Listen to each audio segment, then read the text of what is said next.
Hey, welcome to Tool Tuesday.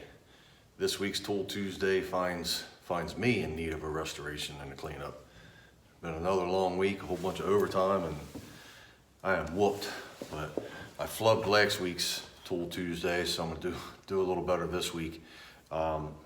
Hit a antique flea market yesterday, and so I'm gonna change the camera angle and turn it down and show you some of the things. There's a lot of duplicates I got, but it's pretty much a sample of everything that I got. So let me change this camera angle and we'll get on it. All right, so I got a whole bunch of small stuff here. Nice little US made steel ruler. It's got 32nds and 64ths. Actually, this thing, I didn't realize it's pretty thick. I like that. Has a decimal conversion on the backside, and see here if the case, oh yeah, it's a start. Cool. The case goes with it. I wasn't sure if it was just a case that somebody threw in there. That was $1, and got a handful of these inside calipers. They were $1 each. Small little baby divider, that guy was $1. Nice little compass was $1. I got a whole bunch, probably 6 more of these like auto wrenches, a couple different sizes. They were all like $2, $3 a piece. And then got this big guy here. I was excited because this thing's in really nice shape. I have one just like it that has been well used. The hammer's all mushroomed over on it. The jaws are, you know, typical, pretty banged up. Handles are gone off of it, and this guy looks like, I mean, everything, it looks like it was bought and thrown in a toolbox and never used. It's got a maker's mark and some stuff on here. I have to find out who that is. I like old jacks. I got a couple of these. I have now I have about 5 or 6 jacks. So yeah, this guy was about $10. I think they were both $10 a piece. And then this thing, it's pretty cool. Not really sure if that's supposed to look like a bullet or what that is, but it's a lighter. And pull that off. There's your striker, and there's your wick. And then this piece comes out, and this is the tank. This was like $10, $15.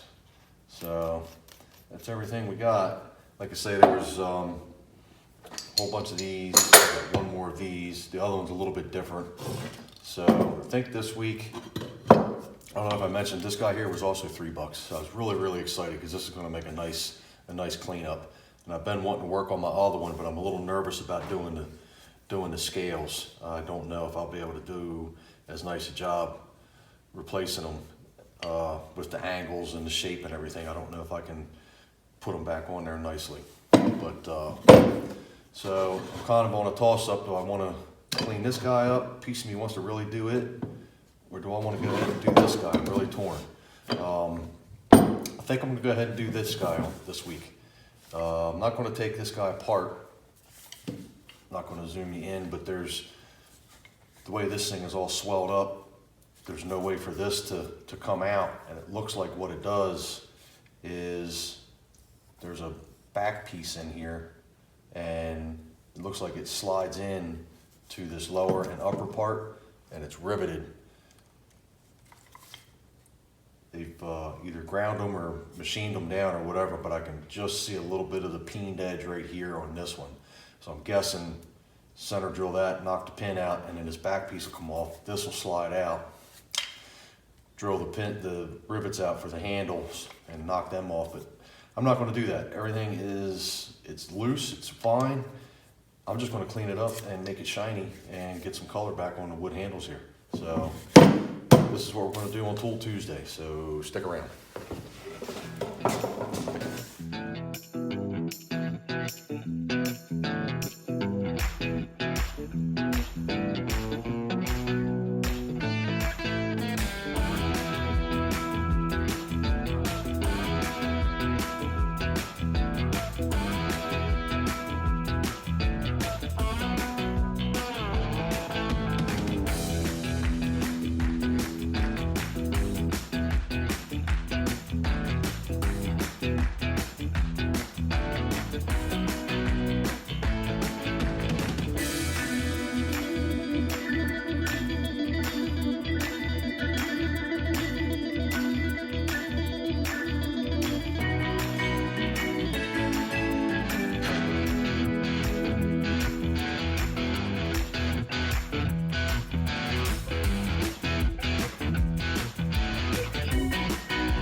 Okay, so we've just got this guy all cleaned up. I had to go ahead and take it apart.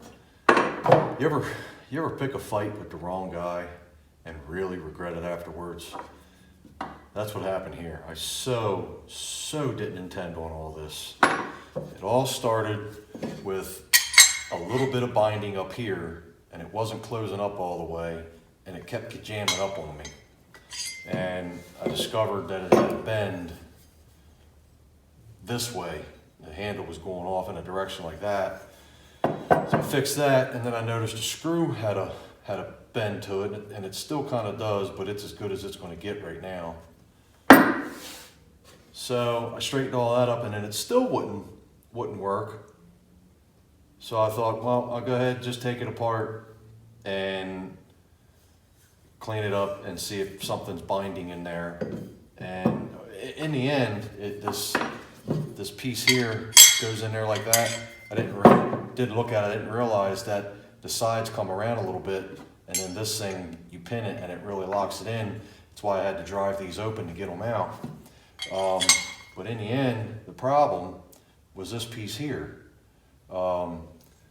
Two things. The reason the hammer's in such good shape is in cleaning it and working on it.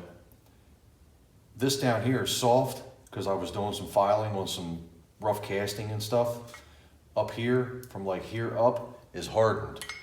And so that's part of why the hammer's in such good shape. And then the other part is obviously somebody was using the backside, because once you got through the paint and some of the rust that was on there, this back half was just beat to hell.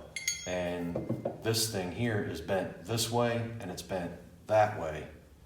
So I guess it was coming up so far, and then this whole thing here is all beat up, I guess, from, I don't know what they were doing. It really amazes me when you take these things apart and really start working on them, how bad they're beat up and how people did it. But so it's all straightened up. I still have to straighten this guy out a little bit because it's got a little rock to it.